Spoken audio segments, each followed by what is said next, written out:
Chasing Lincoln's Killer by James L. Swanson. Leading up to the assassination, John Wilkes Booth was a famous actor. He was known for his good looks and acting ability.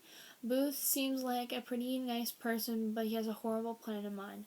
John Wilkes Booth and his squad are planning to do a mass murder of Secretary of State Seward, Vice President Johnson, and President Lincoln.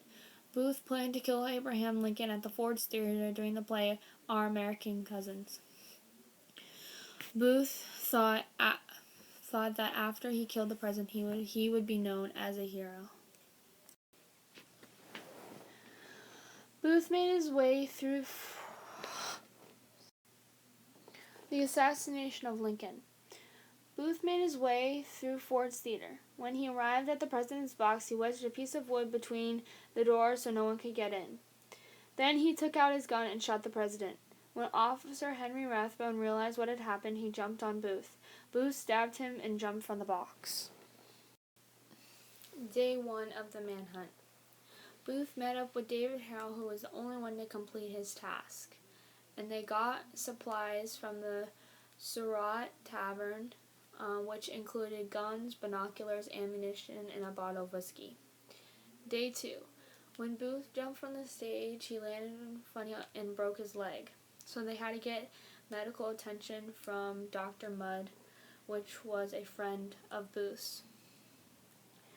Once Dr. Mudd realized who the men were, he kicked them out of his house, and then Booth and Harold found Mr. Swan, who was a tobacco farmer, and he led them to Rich Hill.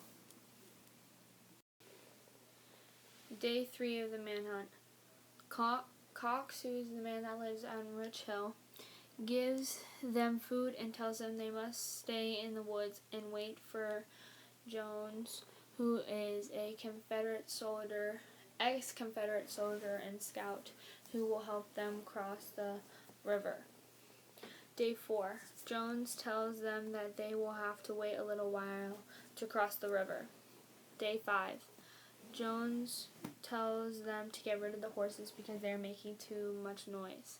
And Day 6 was Abraham Lincoln's funeral. The Manhunt Part 3. Day 7. They crossed the river but end up in Maryland, not Virginia. Day 8. They were gonna try and go to Virginia but then didn't.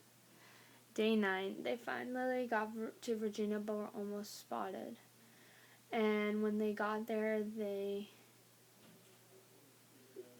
didn't get help until the next morning, which is Day 10, and they got help from Mrs. Quisenberry, who gave them a guide, Thomas Hardin, and took them to the Stewart home, and they got food, but he wouldn't let them stay at their house, and the Stewarts told him to go to the Lucases.